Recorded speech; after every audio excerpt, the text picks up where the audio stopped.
I've discovered over the last 8 years that being a step-parent isn't easy. For example, I have no problem telling my adult daughter when I think she has made a mistake. As her father, I have both the right and the obligation to do so. But I hesitate to do the same with my stepchildren. And as far as my step-grandchildren go, I am very careful when I correct them for doing something I think is inappropriate. I walk a very fine line, and it is sometimes uncomfortable. So when it came to my attention that my stepdaughter-in-law might be cheating on her husband, I was in a quandary. My name is Patrick, Pat Hansen. My wife, Jenny, and I have been married for 8 years. It is a second marriage for both of us. Our relationship, however, goes back over 30 years. We dated for a few months in high school before going our separate ways. We got back together 10 years ago. I had been married for 18 years when my wife and I separated. It wasn't because one of us cheated, our finances, or our love lives. It was because of a fence around our swimming pool. Well, in all honesty, the disagreement about the fence was just the last straw in a huge bale of straw. Over the years, our relationship had changed, and we, us and our, had become me, mine and I, for both of us. So we decided to call it quits. Our daughter handled the divorce as well as could be expected and accepted, having 2 houses which gradually became 2 homes. She likes her stepfather and treats him with respect and affection, likewise with my wife, her stepmother. Jenny's son and daughter feel the same about me. At least I think they do. My daughter once asked Jenny why we quit dating in high school. Because I wouldn't put out and Nancy did. My daughter absolutely howled. My first wife and I were separated, and the divorce was still a few weeks away. I was online looking for one thing, and something completely unrelated to my original search appeared and reminded me of the Jenny I knew so long ago. So I typed her name. I didn't know her married name, or even if she was married, so I typed her maiden name. Up popped her name with her husband's obituary. The obituary even had her telephone number in it, which I thought was unusual. So I called her, and the rest, as they say, is history. I am the director of safety for a large trucking company. We moved to New Orleans 5 years ago to take the job. My work is difficult, but fortunately keeps me close to home. Jenny spends her time sitting on several boards for charities around the area. We are not wealthy by any stretch of the imagination, but we can do just about anything we want to do. Her late husband's investments helped see to that. My daughter is single and lives in Cincinnati, Ohio, where she and her mother own a relatively successful gift shop. Jenny's daughter lives in Estes Park, Colorado, with her husband, who is a park ranger, and their 2 children. Her son, Tyson, Ty for short, lives with his wife of 5 years in Memphis, where he is a manager for a package delivery service. Ty's wife, Lauren, is a dental assistant and works for one of the area's most popular dentists. They have a 4-year-old daughter named Madge. Jenny and I don't get to see our children nearly often enough, maybe once or twice a year for a few days. In the past couple of years, we have seen Ty, Lauren, and Madge more often than that. It is about a 6-hour drive from Memphis, and he seems to have lots of 3-day weekends, so they drive down every few months. Mardi Gras is a good time for them to come, and Madge loves to yell, "Throw me something, mister," while watching the parades. She has enough beads to buy Manhattan Island all over again. But for the last year or so, only Ty and Madge made the trip. Lauren always seemed too busy. It was the same thing last summer. Jenny and I took all of the children on a cruise. Everyone made it but Lauren. She couldn't get off work, said Ty. Another time, Jenny and I were to meet them, as well as my daughter in New York City. But Lauren, again, was unable to be there. It was a busy week, and she felt guilty about taking off. What was the excuse Ty gave? "I'm beginning to think she doesn't like us." "It's not that, Pat. I guess she feels like she needs to be close to work in case an emergency pops up." When your job becomes more important than your family, it might be time to find another job. We never talked about it again, and I never felt close enough to him to really discuss his personal life, and I have certainly not discussed it with Jenny, but I had begun to have some concerns about their marriage. Now what, if anything, should I do about those concerns? I decided to do nothing for the time being. 4 months ago, One of the trucking associations my company is a member of was hosting a seminar in Nashville. My boss decided that it would be a good idea for us to be represented, so I made arrangements for my assistant to go. 2 days before the seminar was to start, her husband had emergency gallbladder surgery and she couldn't go, so I went. That sounds funny. Emergency gallbladder surgery. But I understand that it isn't very funny to the patient. Jenny thought it would be a good time for her to visit her daughter in Colorado, and I agreed. The seminar was over on Friday afternoon, and several of us were going to have dinner and socialize for the evening. We were able to get a table at a very nice steakhouse, and their Wagyu strip and creamed spinach were perfect. My flight didn't leave until noon the next day, so I was in no hurry to leave the steakhouse. Besides, the Hilton was only a couple of minutes away, so I decided to have another drink and call Jenny. My gin and tonic had just arrived, and I was ready to hit Jenny's number on speed dial when I saw a couple being escorted to a table not too far from my own. I watched as the waiter held the chair for the lady, and she sat. I have no idea how women can sit when their dresses are so tight they can hardly breathe, much less move. It always seemed to me that the dress would rip at the seams whenever the wearer would bend and try to sit. That was the case here. How she was able to sit amazed me.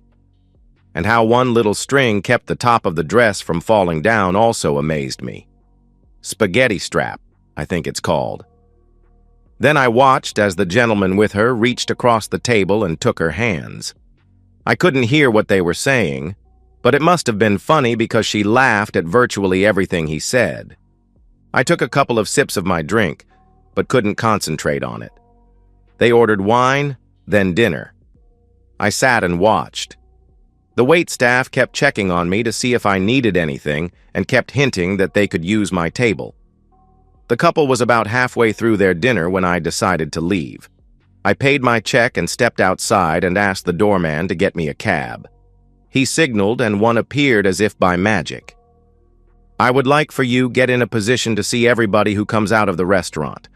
I want to be able to follow them whichever direction they go. Can you do that? Sure can, but I have to keep the meter running while we wait, he replied. That's okay. There was an alley across the street and he parked in there. And we sat. And we watched. It was about 9:30 and I took out my phone. It was 8:30 in Colorado, still early enough to call Jenny. Hi, sweetie, how's Nashville? I asked. Not bad. I'm glad the seminar is over. I was thinking about swinging through Memphis tomorrow and having dinner with the kids and then getting home on Sunday. What do you think? I think it's nice that you would want to do that, but not tomorrow. Ty and Madge decided to come out here for the weekend because Lauren and some of the people she works with are helping move their offices. We talked for about 15 more minutes and hung up. We sat there and waited. The driver was playing a game on his phone when the couple came out. That's them, I told the driver and pointed. They stood there for less than a minute, and a black limo stopped. They got in. We followed, and I wrote down the license plate number. They didn't go far. As a matter of fact, they went to my hotel. They got out and walked in. I paid my driver and followed. I was in the lobby in time to see them get into an elevator and watched as it stopped on the same floor my room was on. I went back out to the doorman. Who was that couple in the limo? Anybody famous? Not that I know of, he replied. I took out my wallet and reached a $100 bill out to him. Could you find out? Not for that, I can't, he said, indicating the bill. I peeled off another one, waited, then another. I started to put all of them back in my wallet, and he reached for them. Be right back, he answered. He was gone for about 5 minutes and handed me a piece of paper. I walked inside and stepped into the elevator before looking at the paper. Mr. and Mrs. Dominic Lafazzo, room 912. I stepped off the elevator. Room 912 was to the left. I turned right to 936, which was my room. I stood at the window and looked out and wondered what Lauren was doing right now in room 912. I hadn't been sure when I first saw them walk in, but the more I watched them and the more I looked at her, the more my doubts faded. It was her, and it answered some of the questions I had been having recently. I went to the minibar and made myself a gin and tonic. I opened my phone and looked up private investigators in Nashville. There were a lot of them. I looked until I saw one which said, "Call 24 hours." So I did. Less than an hour later, I opened my door to a middle-aged couple who introduced themselves as the investigators, and I asked them in. They turned down my offer of a drink, so we talked. I told them I wanted to know everything I could find out about Dominic Lafazzo. I told them the room number and gave them the limo license plate number. Then we talked about money. "When would you like us to start?" "Right now, too soon?" I handed them a credit card. They took down the information they needed and left. I had planned to go home tomorrow but made up my mind to stay until Sunday. I went to bed and tried to sleep. I spent most of the next morning sitting in the lobby trying not to be noticed. While I sat there, I changed my flight to Sunday afternoon. Shortly before noon, they stepped off the elevator, walked outside, and got in the limo. I walked down the street, ate lunch, and was back sitting in the lobby when they walked in 5 hours later and got in the elevator. I sat there the rest of the day but never saw them again. The next morning, I received a call from one of the investigators while I was on my way to the airport. She wanted to update me. We met at the airport and she handed me the envelope. "There is some information on Mr. Lafazzo. There are also pictures and a video. The pictures are pretty tame, but the video is not.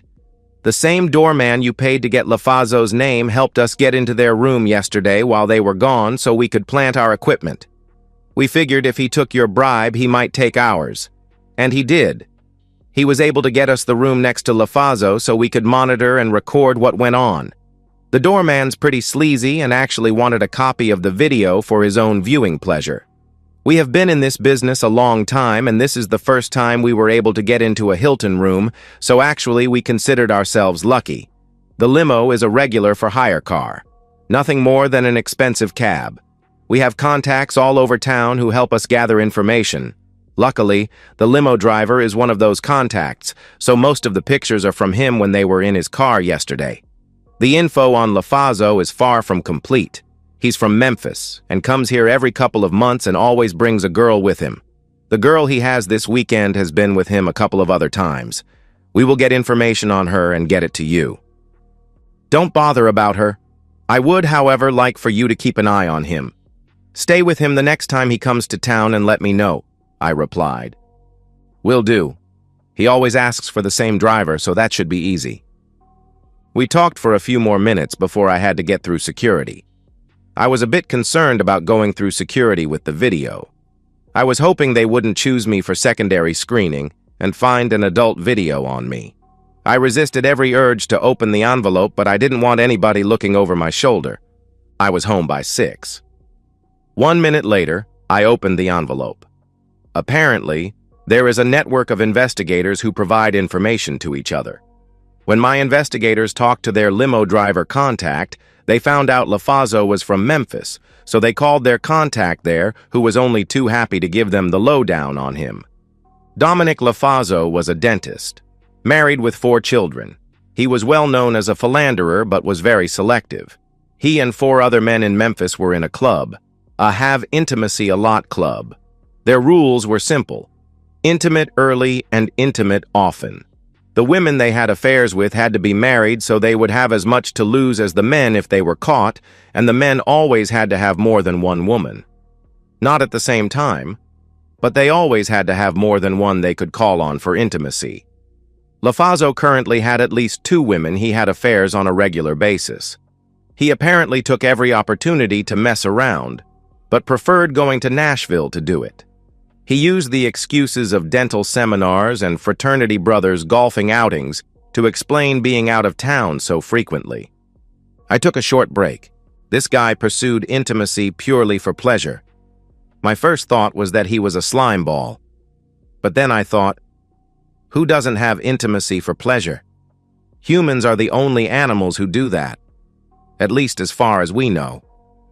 But he was married, and the women he had an affair with were married, and one of them was my stepdaughter-in-law.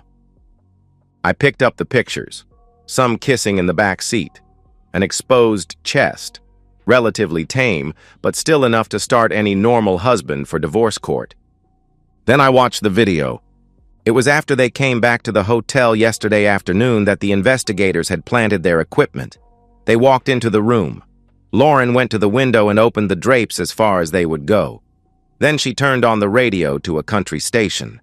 Jenny and I like country music and had often heard Ty and Lauren laugh at us for it. Neither of them liked it, so I was surprised when she started swaying to it. LaFazo had taken off his jacket and was sitting on the edge of the bed taking off his shoes. She knelt on her knees and helped him with his shoes. "Wanna love me now?" she asked. "I need a shower. After you dragging me all over town, I'm all sweaty." "Okay, I'll join you in a minute. I should call Ty." She sat in a chair by the desk. "Jesus Christ, you call him 6 times a day." "I have to keep him happy. And dumb," she replied. "Hi, sweetie. Sure, I'm fine. And you? How's Madge?" "Good. What am I doing?" "We have just finished eating. I had a hot dog. As a matter of fact, I still have the taste of it in my mouth." And so it went until LaFazo came out of the shower still drying himself. He walked up to Lauren and abruptly placed himself in her mouth mid-sentence. She paused for a couple of seconds before turning her head and letting him slip out. "Sorry, sweetie, I can't get the taste of that hot dog out of my mouth. I really like it." They chatted for a couple more minutes before she said goodbye. LaFazo had been standing there while she talked to Ty. After she ended the call, she turned, looked up at him, smiled, and got ready for love. At one point, they were resting and decided they were hungry, so they called room service. "So are you going to give him a treat when he comes?" "I don't know. The last one liked it, didn't he?" she asked. "Hell yeah, he liked it. Who wouldn't? You opened the door not wearing anything." They discussed the pros and cons of her exposing herself to the delivery person. When the knock came, LaFazo went into the bathroom, partially closed the door, and peeked out as Lauren strolled over to the door. She winked at him and opened the door. The young man paid no attention to her as he put the tray down on the table and checked everything off his list, ensuring that what they ordered was there. He then walked to the door, opened it, and left. LaFazo came out of the bathroom and they looked at each other stunned, then started laughing. "Maybe it would have been more effective if you had done it," Lauren said as she gave him a gentle tug. The rest of the video was more of the same. At some point, I stopped looking at her as a beautiful woman and returned to see her as my stepson's wife, the mother of his daughter and the woman who talked to her husband on the phone while being with another man. She wasn't so attractive anymore. My phone rang. It was Jenny. "Hi. We just landed and I'll be home soon. Have you eaten?" "I'm not very hungry. I'll just have a peanut butter sandwich." "Sounds good to me. See you soon." I put everything back in the envelope and put it in my car. When Jenny and I have been away from each other, we like to just sit and be close for a while. That evening, we sat on the sofa and chatted about our respective weeks. There was a lull in our conversation. 2 times she started to say something but stopped herself. I didn't push her. Later in bed, we made love, slowly and gently like we usually do, and I was in love with my wife all over again. On Tuesday, I received a call from my Nashville investigators. "Mr. Hansen, we know you told us not to bother about the woman LaFazo was with in Nashville, but we have some information anyway. One of our investigators was watching Sunday morning as he and the woman left the hotel. He got in the limo, but she got in a car the valet had brought. We took her license plate number and checked it out. The car is registered to a Tyson Wagner in Memphis. He is married to Lauren Wagner. And get this, she works for LaFazo. We have been trying to figure out why they traveled separately and came to the conclusion that they just didn't want to take a chance on being seen." "Okay. Thank you for the update. I'm going to call your Memphis contact and ask him to keep an eye on both of them." "We've already talked to him. He has your name and number and will be in touch."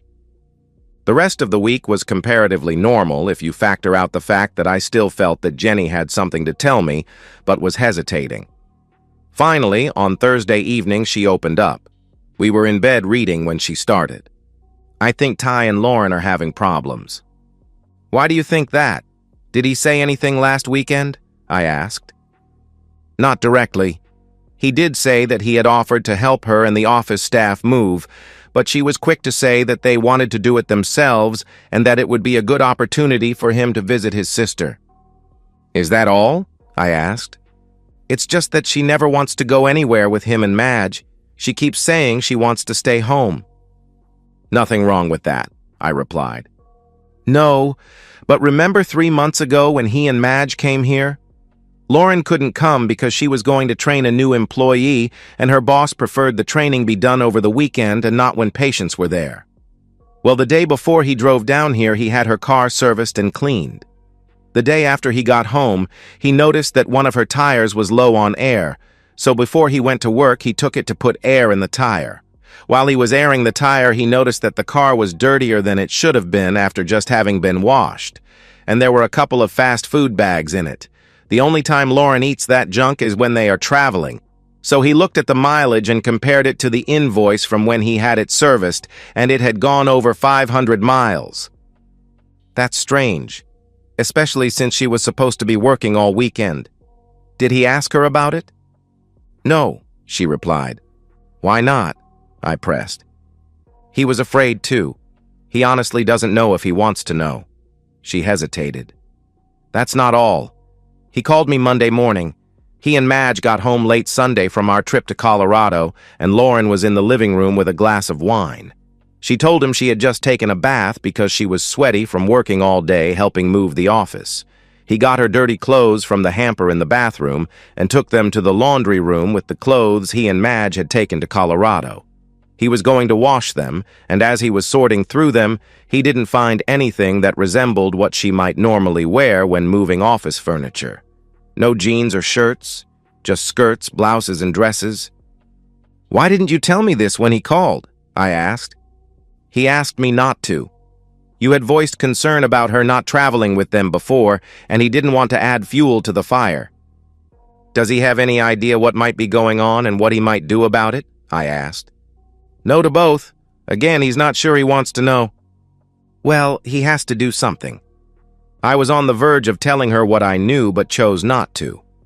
After listening to Jenny, I decided to talk to Lauren personally and tell her what I knew, then see what happens.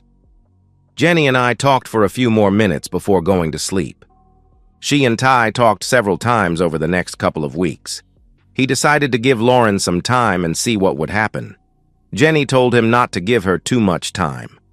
I had also been talking to the Memphis investigators. Apparently, LaFazo had made another trip to Nashville with another woman. She was the wife of the mayor of one of the small towns around Memphis. The investigators in Nashville were able to get videos thanks to the Hilton doorman again. Apparently, he asked for a copy of that video as he had asked for Lauren's. He told the investigators that he would not cooperate anymore unless he received a copy of everything they made going forward. I also talked to my boss and told him that I would probably be taking a Friday off in the near future.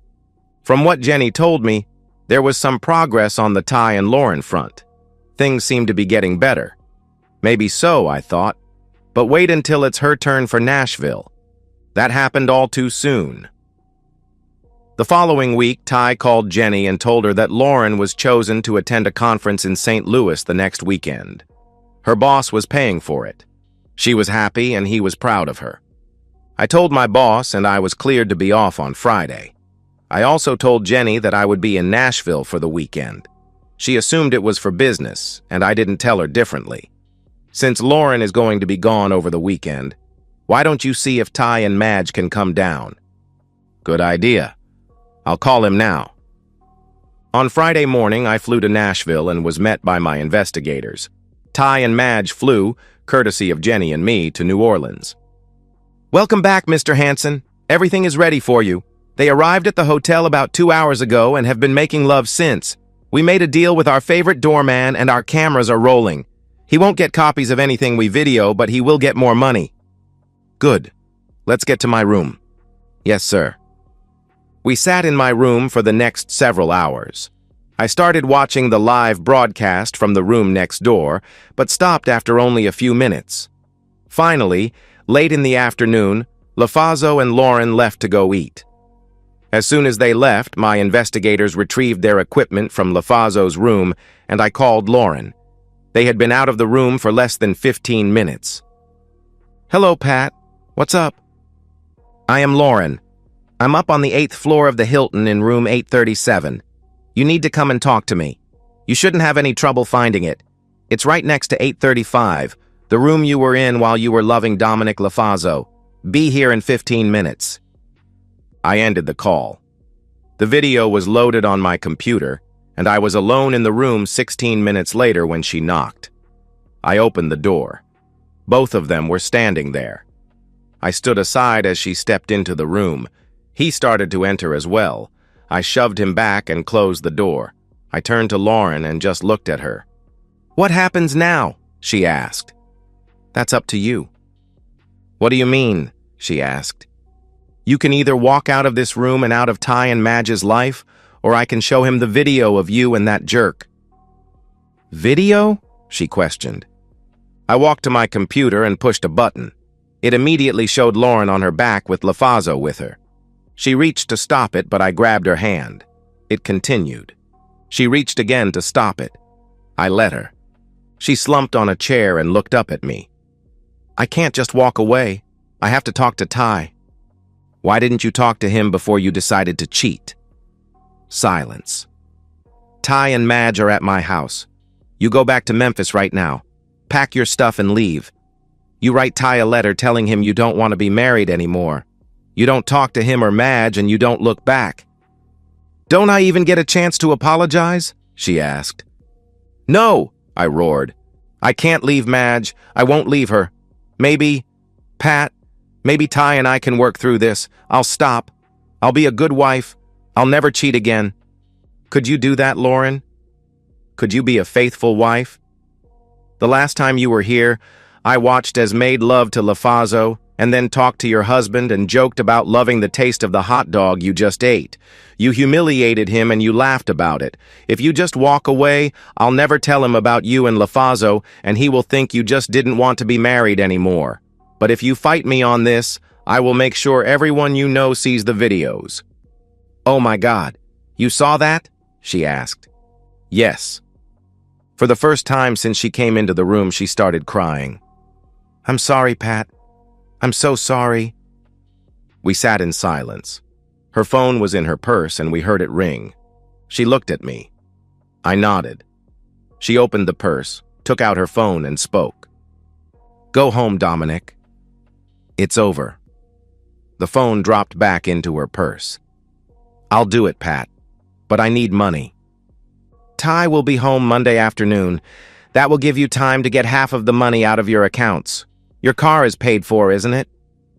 "Yes," she replied. "Is it in your name?" I asked. "Yes," she answered. "Then you should have no problem. You'll have money, your personal possessions, and transportation.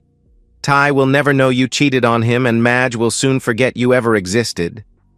She got up and started to leave. "Are your car keys in your purse?" "Yes," she replied. "Go straight to your car and leave. Don't go back to that jerk or the room. Understand?" She nodded and walked out of the room. I packed and headed for the airport. I was back in New Orleans, in my car, and almost home when my phone rang. I saw who was calling. "What do you want, Lauren?" "I won't do it, Pat. I won't leave without talking to Ty, and I can't. No, I won't leave my daughter. The worst that can happen to me is that he will divorce me. But I will still be able to see Madge. I won't give that up. You can tell whoever you want, but I'm not leaving until I talk to Ty." "What if I give copies of the videos to your family and friends? Are you willing to endure the ridicule and scorn from them? They will shun you, you know. They will laugh at you and call you an unfaithful spouse and other things. Will talking to Ty and being able to see Madge be worth it?" "Madge is my daughter. She may hate me for a while, but sooner or later she will forgive me and love me again." "What about Ty?" I asked. "I don't know. He may always hate me and never love me, But I have to tell him that what I did was not his fault, that he did nothing to deserve it. It was my desire for intimacy and the opportunities Dominic Lafazzo offered for intimacy that led me to do it. Are you sure you're doing it for him and not for you? It sounds to me like you want to tell him more to salve your conscience than to convince him he did no wrong. No, Pat, no. It may sound like that, but it's not what I meant.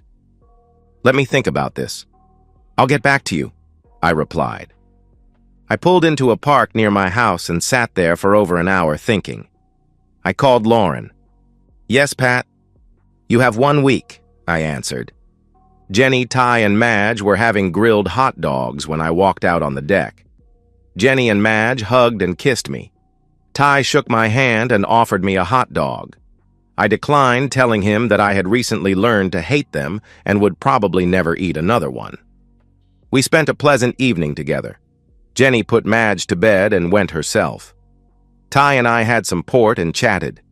After a couple of glasses, I heard, "Pat, may I ask you a personal question?" "Of course," I replied. "Why did you divorce your first wife?" The short answer is we just grew apart. During the first years of our marriage, we did everything together and wanted the same things, and we had our daughter, Barbara. Over the years, we just grew apart. I learned to like country music, for example, and she leaned toward classical. She wanted to go to the theater, and I wanted to watch television. I liked to work with wood, and she hated sawdust, and on and on and on. When we were first married, everything was, "We will do this," or "our vacation," and the two of us. But over the years, it became, "I want to do this," or "my vacation," or "I want to do it for me." One morning, we both woke up, shook hands, and parted as friends. We are still friends and talk often. We actually still love each other to a certain extent. She and your mother get along and are friendly to each other. Whenever we go to Cincinnati, we have dinner with her and her husband. Did either of you ever cheat? I never did, and as far as I know, she didn't either, I replied. What would you have done if she had? There it was. The opening. Lauren was going to be toast, and I was going to be the toaster. I was going to tell him that there was never any excuse for cheating, but for some reason, I didn't say that. I was not Ty, and what was right for me might not necessarily be right for him and Madge. He was going to have to make that decision, not me.